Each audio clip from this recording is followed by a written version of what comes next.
I thought I was living the dream, retired in Thailand with a beautiful girlfriend who loved to cook for me. Turns out she was cooking all right, just not for me. Every morning I'd leave for my visa runs and errands, and she'd transform my kitchen into a film set. For 6 months, thousands of strangers watched her make pad thai and som tam in my house, calling her their sweet Thai girlfriend, while she racked up sponsorship deals I never knew existed. I was funding her rise to internet fame with my pension, and I was the only one who didn't know she existed online. When I finally discovered the truth, I realized I wasn't her boyfriend. I was just the landlord of her content studio. If stories like this help you navigate expat life, please like this video and tell us in the comments what country you're watching from. This story comes from one of our community members who wanted to share his experience as a warning to other expats living in Southeast Asia. I'd been dreaming of this moment for 37 years, standing in my own kitchen in Pattaya, watching Sirilawan chop vegetables with the precision of a master chef. I felt like the luckiest man alive. At 67, after decades of fixing engines in Novra and saving every penny I could, I'd finally made it to my retirement paradise. The house was modest, 2 bedrooms, open-plan living, and a kitchen that faced the small garden where frangipani trees dropped their sweet-smelling flowers. But it was mine, and more importantly, it was ours. "You hungry, my love?" Sirilawan asked, glancing up from her cutting board with those dark eyes that had first caught my attention at the local market 3 months earlier. She was 29, beautiful in that effortless way Thai women seem to master. With long black hair she always kept tied back while cooking. "I make you something special today." "You always make me something special," I said, wrapping my arms around her waist.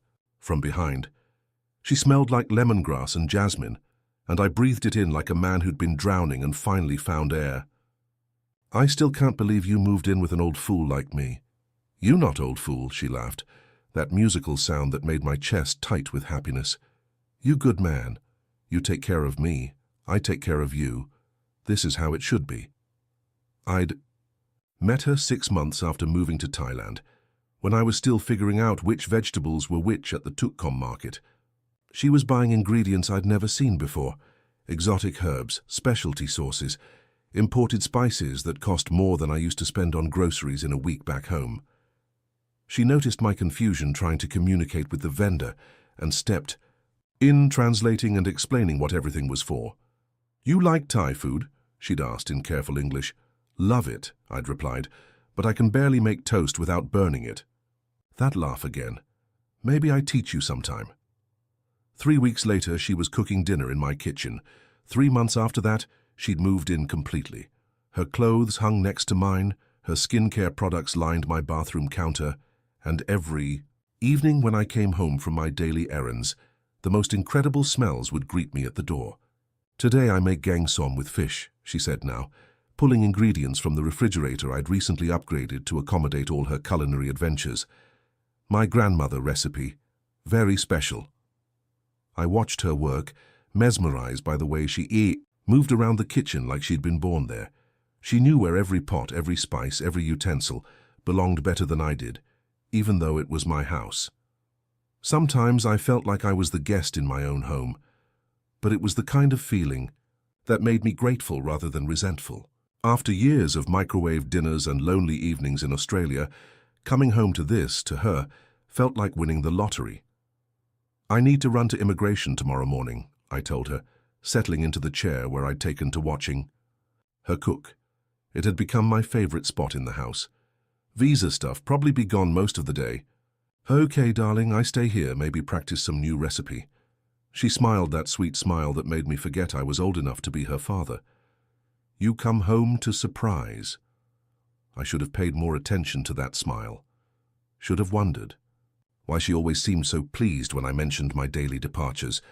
Should have questioned why someone who claimed to have never cooked professionally needed so much practice. But I was drunk on happiness, on the impossible luck of finding love in my golden years, on the simple pleasure of being wanted by someone so young and beautiful and talented. The retirement I'd planned for myself involved fishing, reading, maybe, learning some basic Thai. Instead, I found myself living in what felt like a cooking show, with elaborate meals appearing like magic while I was out navigating the bureaucratic maze that comes with being a foreign retiree in Thailand. Every day brought new adventures in paperwork, visa requirements and errands that seemed designed to consume entire afternoons. My broken Thai turned simple tasks into epic journeys, but I didn't mind. It meant more time for Sirilawan to work. Her culinary magic, and coming home to her felt like returning to a five-star restaurant where the chef was also the woman who shared my bed. My days had settled into a rhythm that felt sustainable and peaceful. Every morning at 8, I'd leave for whatever bureaucratic adventure awaited. Visa extensions at immigration, banking paperwork that required original documents and photocopies, and signatures from officials who spoke as little English as I spoke Thai. Shopping trips that turned into cultural expeditions as I tried to navigate markets and grocery stores where I recognized maybe half the products. "Good morning, my love," Sirilawan would say, already dressed and moving around the kitchen with purpose. "You have everything? Passport, papers?" "Think so," I'd reply, kissing her cheek as she organized ingredients on the counter. "What's the plan today?" "Maybe I'd try make khao soi. Very difficult, need many hours." She'd pause her preparations to hand me my coffee, prepared exactly how I liked it. Strong, with just a splash of condensed milk. "You no worry about lunch. I have everything I need." The immigration office in Pattaya operates on what I'd learned to call Thai time, meaning that a process they tell you will take 2 hours, might take 6, depending on which officials are working, what mood they're in, and whether Mercury is in retrograde. I'd arrive at 9 and sometimes not finish until 3 in the afternoon, then face the additional adventure of grocery shopping with my limited language skills and Sirilawan's increasingly elaborate shopping lists. She'd started asking for specific brands of ingredients, particular types of fish sauce, imported items that required visits to multiple stores. "For authentic taste," she'd explain when I questioned why we needed the expensive coconut milk when the local version seemed identical. "I want make everything perfect for you." I didn't mind the expense or the effort. After 37 years of shift work and overtime, of saving and scrimp and planning for this exact life, what was the point of being cheap now? If my girlfriend wanted to cook with premium ingredients, if she needed the best fish sauce and the finest jasmine rice, then that's what we'd have. I'd worked too hard and waited too long to start counting pennies in paradise. The afternoons were the best part.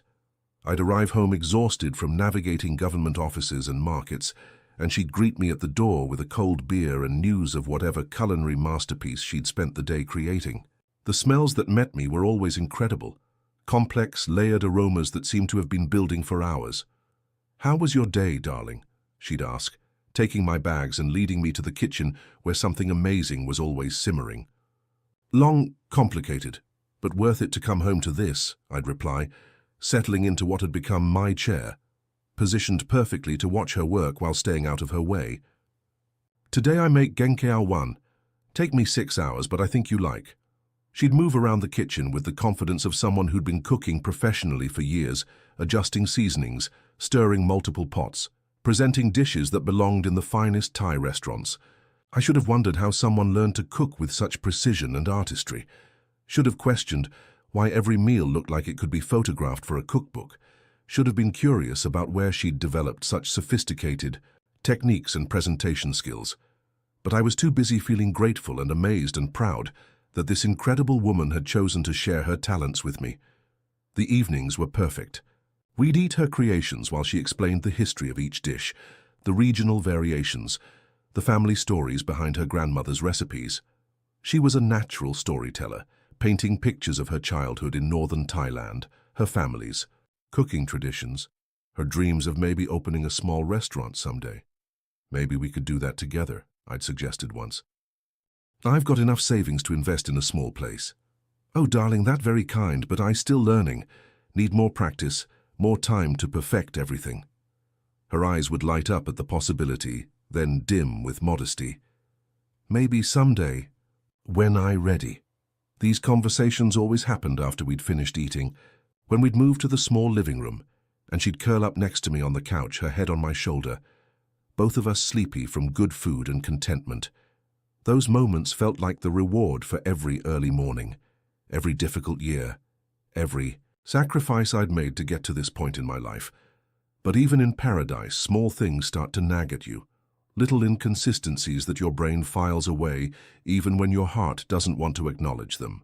Like the kitchen equipment that seemed to multiply when I wasn't looking. I'd come home to find new gadgets, professional-grade tools, expensive appliances that I didn't remember buying. "Where did this come from?" I'd ask, pointing to a commercial-quality food processor or a set of lighting equipment that seemed oddly sophisticated for home cooking. "Oh, I find good deal at market," she'd reply. "For cooking better, make everything more easy." The explanations always made sense individually, but collectively they started to form a picture I wasn't quite ready to see. The ring lights, she claimed, helped her see food colors more accurately. The small cameras, she said, were for documenting recipes to send to her sister in Bangkok. The professional tripods that she needed for better angles when taking photos for memory. "You take a lot of photos," I observed one evening, noticing she'd spent nearly as much time arranging and photographing our dinner as we had eating it. "Thai people love food photos," she laughed. "My friends always want to see what I'm cooking. They say I should be chef." It was cultural, I told myself. Thai people were famous for their food photography, their social media culture, their pride in culinary presentation. I was probably the strange one, coming from a background where food was fuel rather than art, where presentation meant making sure everything fit on the plate. But the nagging feeling grew stronger as the weeks passed.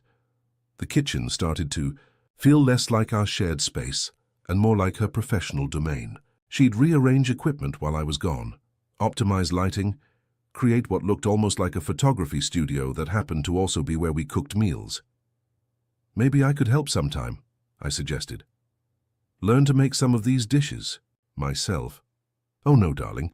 Kitchen very dangerous when I working. You relax, let me take care of everything." Her voice carried a firmness that hadn't been there before, a boundary that felt new and absolute. "This my gift to you.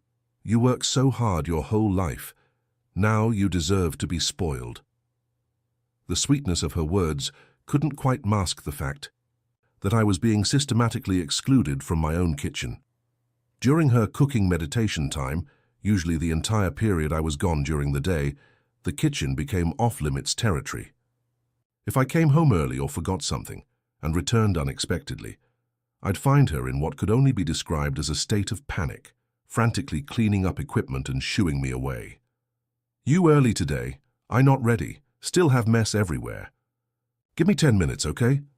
10 minutes would turn into 30, and when I was finally allowed back into the kitchen, everything would be spotless and normal, with whatever we were having for dinner ready and waiting as if it had materialized by magic. I started paying attention to our grocery bills, partly out of habit and partly out of growing concern. The numbers didn't make sense. We were spending nearly 30,000 baht a month on ingredients, enough to feed a small restaurant, not a retired mechanic and his girlfriend. When I tried to reconcile the expenses with our actual consumption, the math simply didn't work. "Sirilawan," I said one evening, holding a stack of receipts. "Are you sure we need all these specialty ingredients? This is more than I used to spend on food in 3 months back in Australia."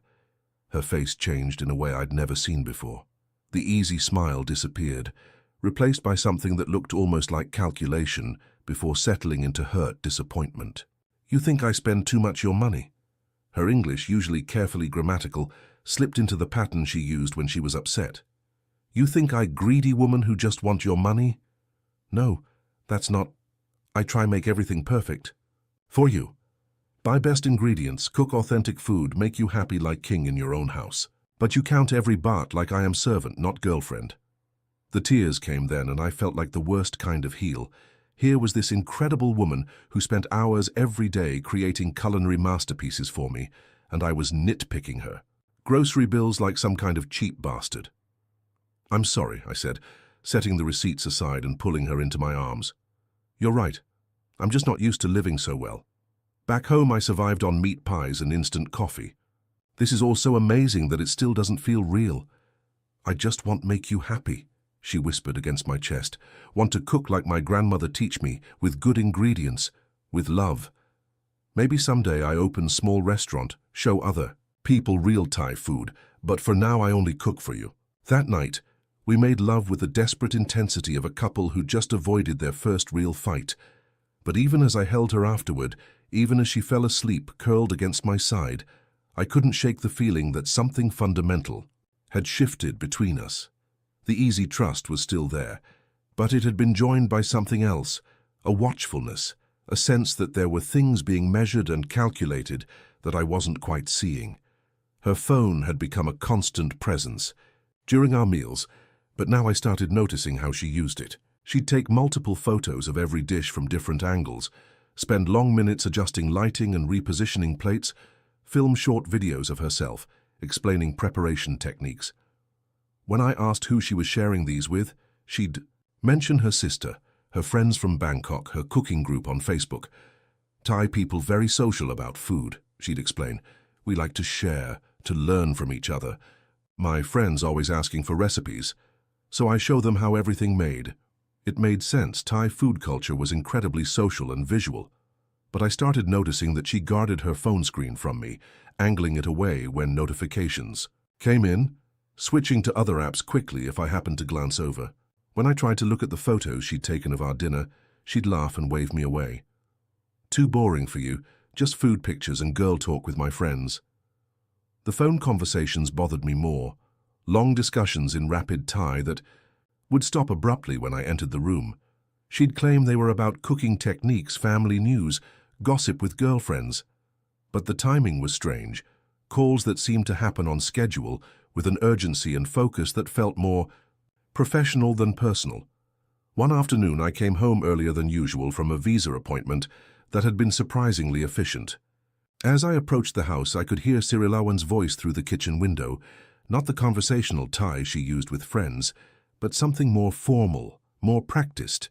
She was speaking in English. Today we make som tam with special papaya from Isaan region.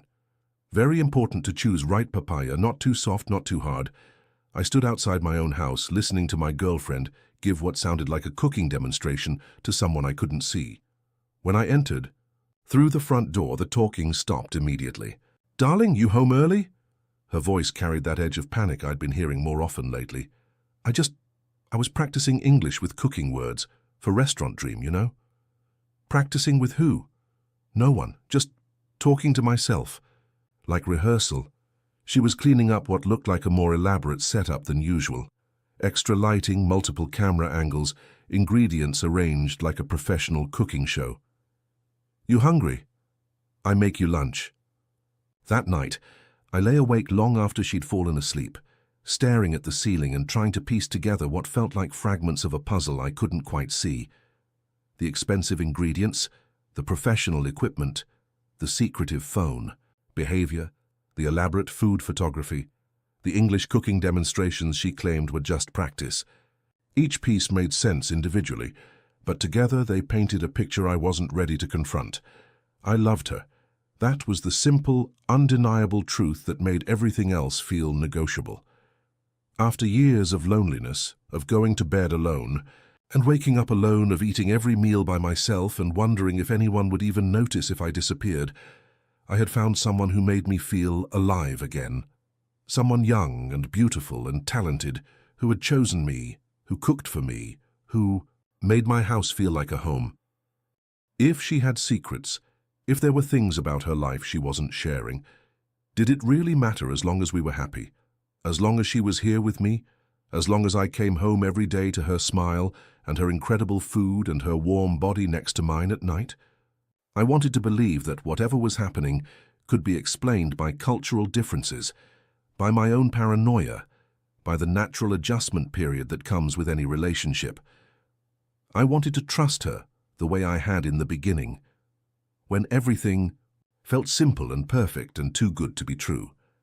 But as I drifted off to sleep, listening to her quiet breathing beside me, a small voice in the back of my mind whispered the question I wasn't ready to answer.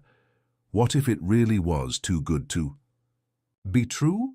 The answer came on a Tuesday morning in March, delivered by my neighbor Pete with the casual brutality of someone who doesn't realize they're about to destroy your entire world. "Mate, you didn't tell me your missus was famous," Pete said. appearing at my door with his laptop under his arm, and that grin Australian men get when they think they've discovered something clever. "What do you mean?" "YouTube, mate. She's got a bloody cooking channel. Look at this." He opened his laptop on my kitchen table, the same table where Sirilawan and I ate every meal, where I watched her work her magic, where I'd felt happier than I had in decades.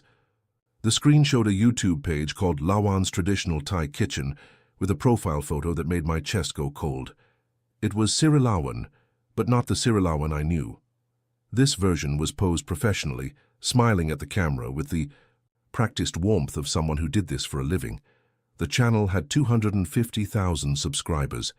"Pete," I said slowly, my voice sounding strange in my own ears. "This can't be right." "Course it's right. Look, here's yesterday's episode."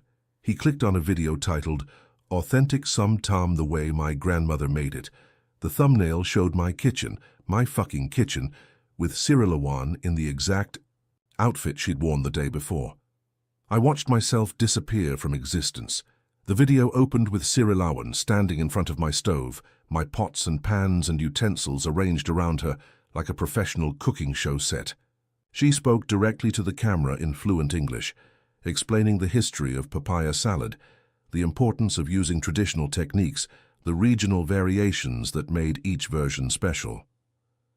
"Hello, my beautiful viewers," she said with that radiant smile I thought belonged to me. "Welcome back to my kitchen. My kitchen. My fucking kitchen. Today I'm going to share with you my grandmother's secret recipe for som tam, passed down through generations of women in my family. This is comfort food, love food, the taste of home.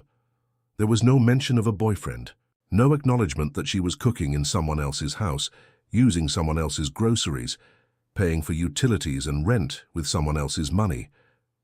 She presented herself as a single woman living independently, sharing authentic recipes from her own traditional Thai kitchen. "She's got millions of views, mate," Pete was saying, but his voice sounded like it was coming from underwater. "Sponsorship deals, merchandise, the whole thing. Must be making a fortune." I scrolled through video after video, going back months. 6 months to be exact, right to the week after she moved in with me. Every single one filmed in my house, featuring my kitchen, using ingredients I'd paid for, utilities I'd funded, equipment I'd unknowingly subsidized. The channel bio read, "Traditional Thai cooking with modern techniques shared from my home kitchen in Thailand, supporting young women's independence through authentic cultural exchange. Supporting young women's independence with my money." In my house, while I ran errands and visa appointments and grocery shopping for ingredients that were feeding a business I knew nothing about. "You all right, mate?" Pete asked. "You've gone a bit white." I clicked on the most recent video, uploaded, the day before. I watched Sirilawan use my kitchen, my utensils, my ingredients to create a masterpiece of green curry while speaking to the camera like she was talking to intimate friends. "Cooking is about more than just food," she said, stirring coconut milk with a wooden spoon I'd bought at the local market. "It's about creating connection, sharing culture, building community. When I cook these traditional dishes, I feel connected to my grandmother, to my heritage, to all of you beautiful people watching." The comments were full of praise, admiration, requests for more recipes, people calling her inspiring, authentic, beautiful. Men, Western men mostly, talking about how lucky her future husband would be, how they wished they could find a traditional Thai woman like her. "She's single, right?" one comment read. "Any woman who can cook like this and looks like that should have men lining up." "Traditional Thai women make the best wives," another replied. "Wish I could find one like her." I closed the laptop before I could read more. My hands were shaking, and I could feel something cold and heavy settling in my chest like a physical weight. "Thanks, Pete," I managed to say. I need to think about this." "Sure, mate. Probably just a misunderstanding, right? Maybe." She was going to tell you about it. After Pete left, I sat at my kitchen table, staring at the closed laptop. Around me, the evidence of Sirilawan's deception was everywhere once I knew what to look for. The professional lighting she'd positioned to look casual. The camera angles that captured the best views of the cooking area. the way she'd systematically arranged our shared space to serve as her private film studio. Every morning I'd kissed her goodbye and walked out the door of what I thought was our home. Every morning she'd waited for me to leave, then transformed our kitchen into a stage where she performed the role of an independent single woman for hundreds of thousands of strangers. Every evening I'd come home to elaborate meals and felt grateful that this incredible woman had chosen to share her talents with me. Never realizing that I wasn't her boyfriend, I was her unwitting business partner, funding her rise to internet fame while she presented herself to the world as available and alone. The betrayal wasn't just personal. It was financial, professional, existential. She'd built an empire on the foundation of my retirement savings, my house, my utilities, my belief that we were building a life together. Every ingredient I'd paid, for every bill I'd covered, every moment of privacy I'd given up, had been feeding a machine designed to profit from my absence. I thought about all the times I'd offered to help in the kitchen, all the times she'd redirected me, kept me away. During her cooking meditation time, I thought about the mysterious phone calls, the expensive equipment, the professional quality presentations that should have been red flags but felt like gifts. I thought about the men in those comments, talking about how lucky her future husband would be, never knowing that her current boyfriend was sitting alone in his kitchen, funding her performance of availability. The worst part was how good she was at it. The videos were genuinely impressive. Professional quality, engaging content, authentic recipes presented with charm and skill. She had real talent, real knowledge, real charisma. She could have built this business honestly, with my support and partnership, sharing our life together instead of erasing me from it. Instead, she'd chosen to use me as an invisible sponsor for a fantasy version of herself, a version where she was single, independent, available, and authentic. Cooking traditional recipes in her own kitchen, supported by her own hard work, building her own success. When I heard her key in the lock that evening, I was still sitting at the kitchen table with Pete's laptop open in front of me. She walked in with her usual bright smile, groceries in hand, ready to begin another day's performance. "Hello, my love," she called from the entryway. "I buy ingredients for Massaman curry. Take long time to make properly, but I think you—" She stopped when she saw the laptop, saw her own face on the screen, saw the YouTube page that had been hidden from me for 6 months. For a moment, her mask slipped completely, and I saw something I'd never seen before in her eyes. Not guilt, not shame, calculation.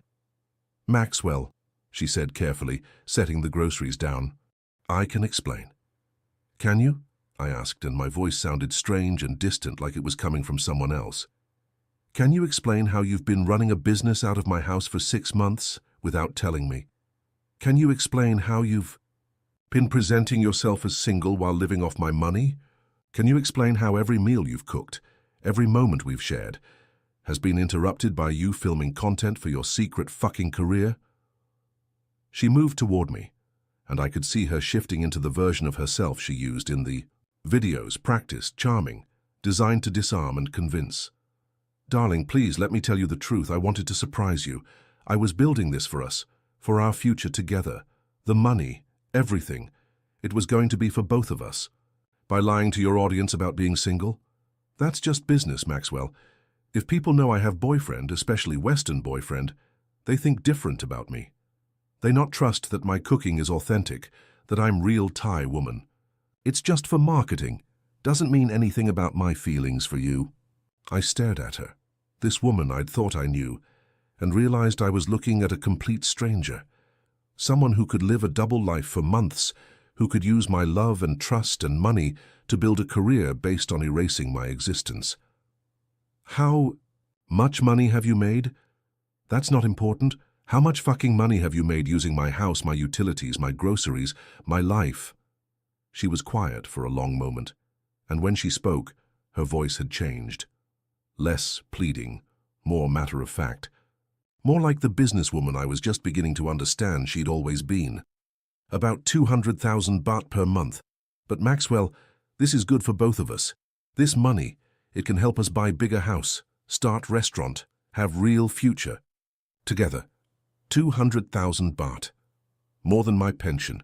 More than I'd ever made in a month during my working years. She'd been earning a fortune while I worried about grocery bills, while I stretched my retirement savings to accommodate her expensive ingredient requests, while I felt guilty for questioning the costs of supporting what I thought were her hobbies.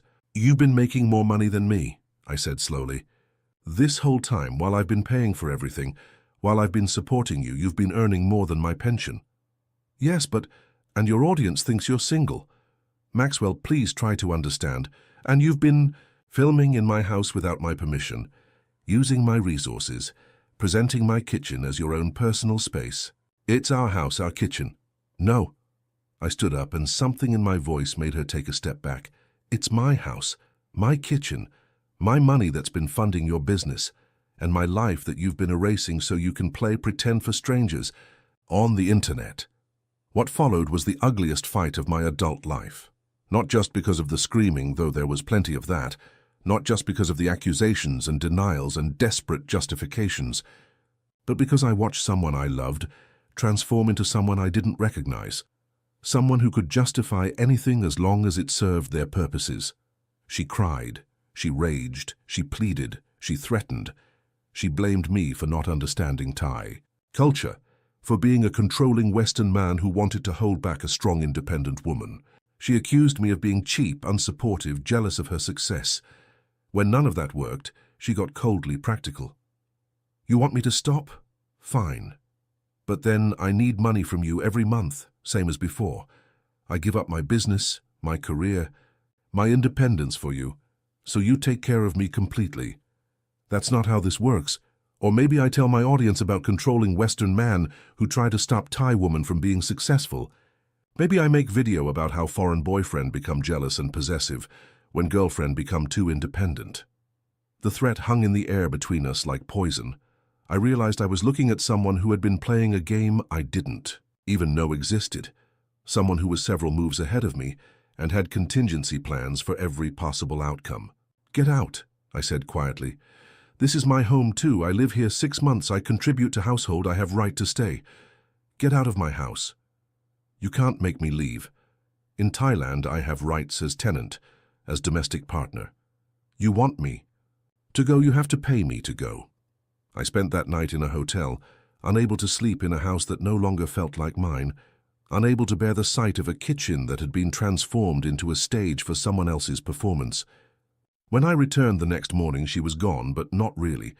Her things were still there, her equipment was still set up, and there was a note on the kitchen table written in her careful English. "Maxwell, I sorry you so angry.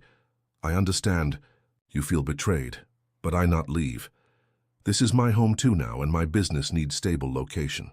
We can work together or we can be roommates, but I not giving up my career for man who don't support my success.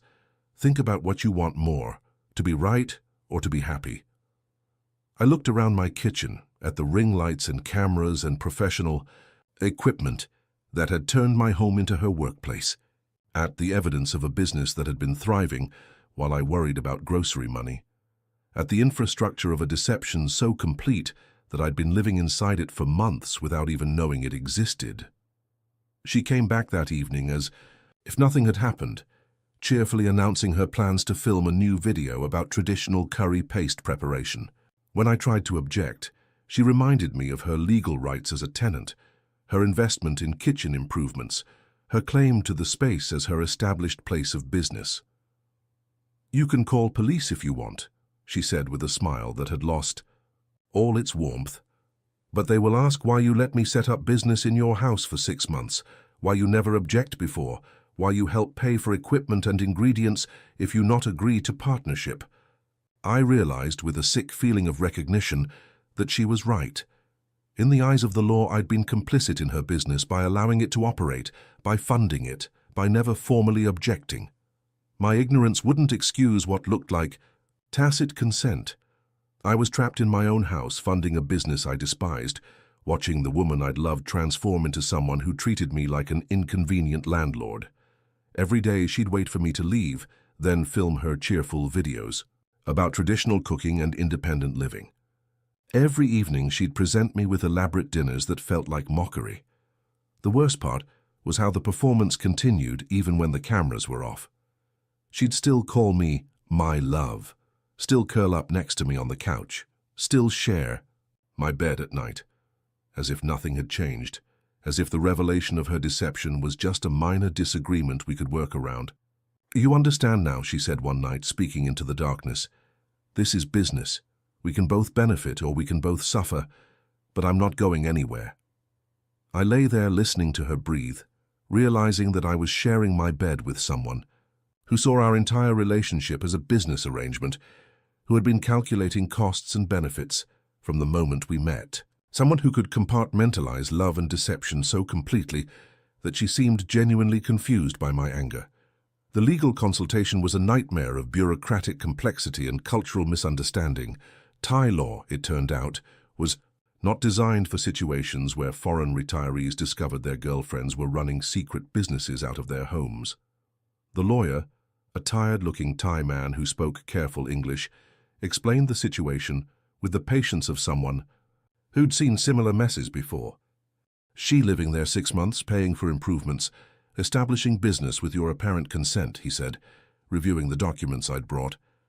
"Very difficult to prove you not knowing about her work." But I didn't know. I had no idea. She was filming videos, making money, running a business. "Can you prove this? Any written agreement about use of house? Any evidence you specifically told her no business activities?" Of course I couldn't. Who makes written agreements with their girlfriend about not running secret YouTube channels? Who thinks to specify that your kitchen isn't available for commercial filming? Who documents their ignorance of their partner's professional life? "She has good case for tenant rights," the lawyer continued, "especially if she can show financial contribution to household, investment in property improvements, established, business relationships requiring stable location," all of which she could prove. The expensive kitchen equipment she'd bought, ostensibly for better cooking, actually for better filming. The utility bills she'd started paying once her channel became profitable, which looked like domestic partnership, contributions rather than business expense coverage, the 6 months of continuous residence that established her legal right to the space. What are my options? Negotiate, offer compensation for voluntary departure, or prepare for long legal battle that may cost more than resolution. How much compensation are we talking about? The number he gave me made my pension look like pocket change.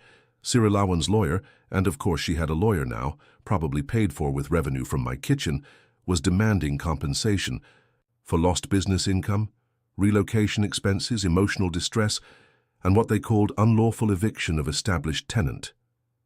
"But it's my house," I said, hearing the desperation in my own voice. "Yes, but Thai law protects tenants, especially when they can demonstrate domestic partnership, financial contribution, and established business operations with landlord consent." Landlord consent. That's what my ignorance had become in legal terms. Implied consent through inaction, financial support through shared expenses, partnership through cohabitation.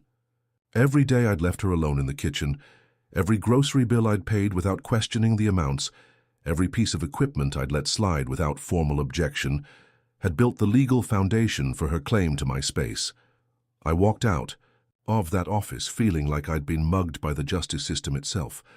Not only had she betrayed my trust and used my home for her secret business, but now she had legal grounds to demand payment for the privilege of removing her from my life. The next few weeks were a special kind of hell. Sirilawan continued filming her videos while I tried to figure out how to reclaim my own house. She'd set up a schedule that treated me like a disruptive roommate. Filming times when I was expected to be absent, quiet hours when her work took priority over my comfort, kitchen access limited to windows when she wasn't preparing content.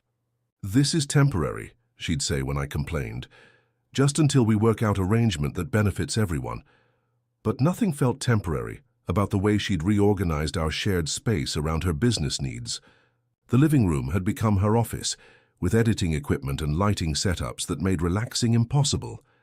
The kitchen belonged to her completely during filming hours, which seemed to expand every day.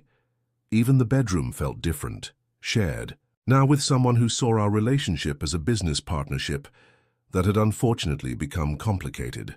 The worst part was watching her audience grow. Every video brought more subscribers, more comments, more sponsorship opportunities. She was building an empire using my resources, while I felt like a prisoner in my own retirement. Comments from viewers praising her independence, her authenticity, her inspiring journey as a single Thai woman, pursuing her dreams through traditional cooking. If they only knew that their inspiring independent woman was living rent-free in a foreign man's house, using his utilities, eating groceries he paid for, and treating him like an inconvenient business expense that needed to be managed and contained. The expat community's reaction was mixed and brutal. Some guys sided with me. They'd all heard stories of foreign men being taken advantage of by local women, and my situation confirmed their worst fears about trusting too much, too quickly. Others blamed me for being naive, for not doing my due diligence, for letting my dick make decisions my brain should have handled. "Should have seen it coming, mate," was the common refrain. Beautiful young Thai woman moves in with older Western guy. There's always an angle. The judgment hurt almost as much as the betrayal. These were men I'd shared beers with, guys who understood the expat life, the loneliness that drove us to seek companionship in foreign countries. Now they looked at me like I was a cautionary tale, a reminder of what happened when you let yourself believe in fairy tales at our age. "Thing is," Pete said over beer one afternoon, "she's actually brilliant at it. That cooking channel? It's professional quality. She could probably make it legitimately if she wanted to." That was the part that made everything worse. Sirilawan was genuinely talented. Her videos were engaging. Her cooking knowledge was authentic. Her presentation skills were natural and charismatic.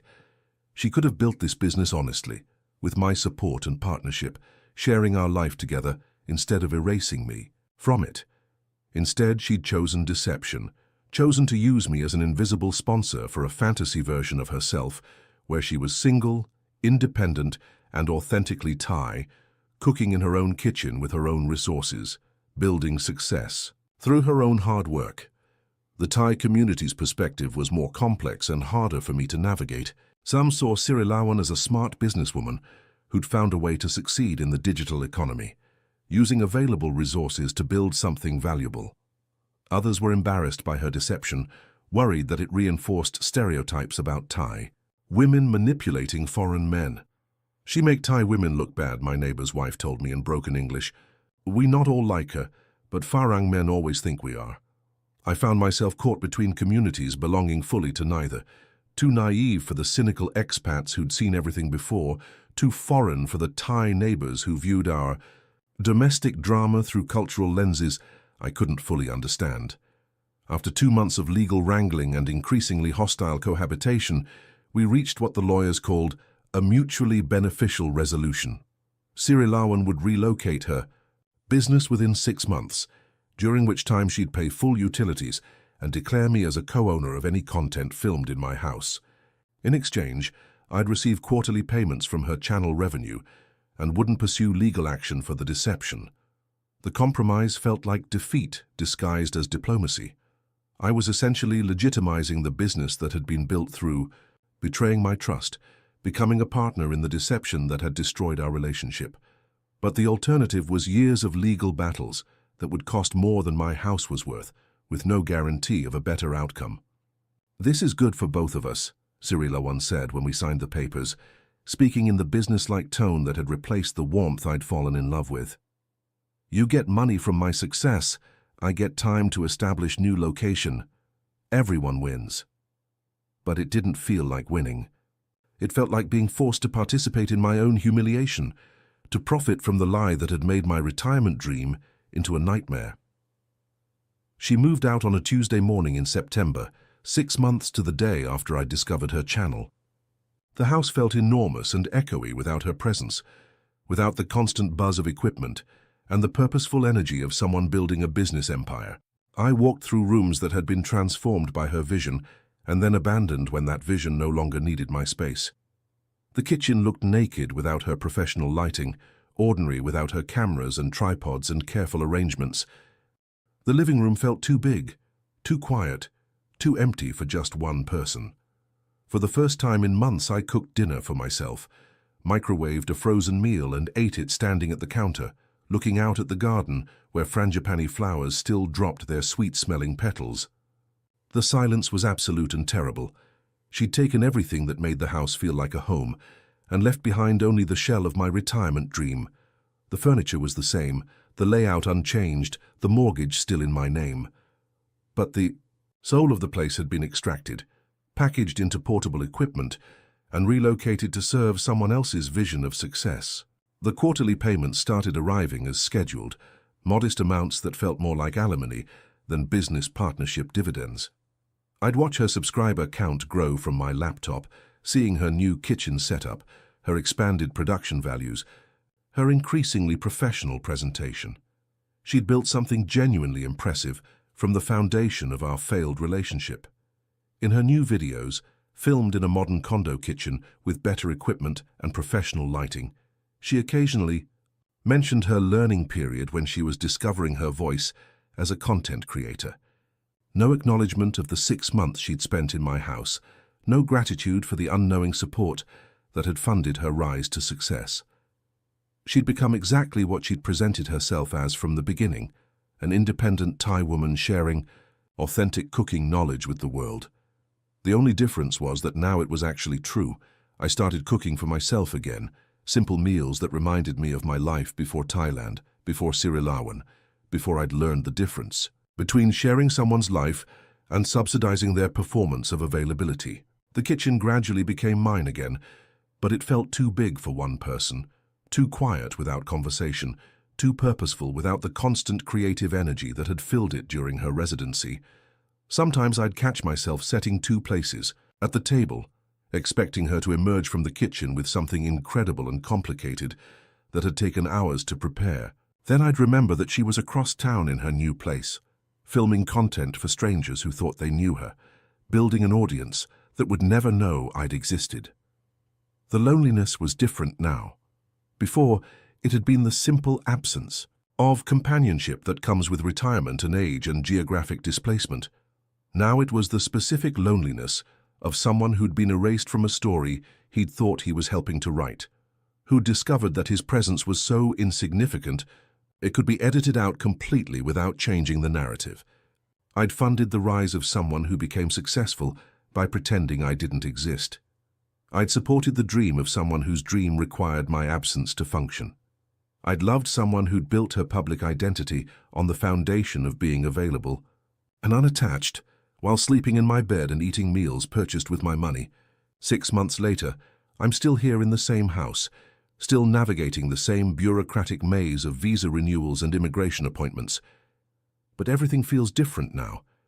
The expat community treats me with the careful sympathy reserved for men who've been publicly humiliated by their relationships.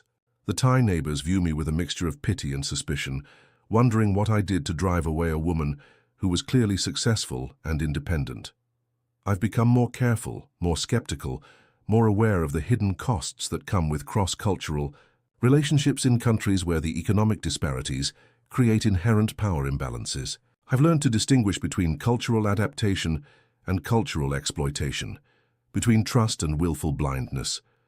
The house is quieter now, but it's mine. The kitchen belongs to me completely, without filming schedules or equipment restrictions, or the constant awareness that my domestic life was being commodified for public consumption. I cook simple meals and eat them alone, and sometimes that feels like freedom rather than loneliness. But late at night, when the air conditioning unit cycles off and the neighborhood settles into its quiet rhythms, I sometimes find myself missing the energy that filled this place when it was serving someone else's vision. Missing the sense of purpose that came with being useful, even if that usefulness was based on deception. Missing the feeling of being chosen by someone young and beautiful and talented, even if that choosing was strategic rather than romantic. I thought I was living a love story. Turned out I was funding a business plan. I thought I'd found someone who wanted to share my life. Turned out I'd found someone who needed my life to disappear so hers could flourish. The retirement dream is still here. The warm weather, the low cost of living, the freedom from schedules and obligations that defined my working years. But it's lonelier now and more honest. I know the difference between being loved and being useful. I know the cost of believing in fairy tales at an age when I should have known better.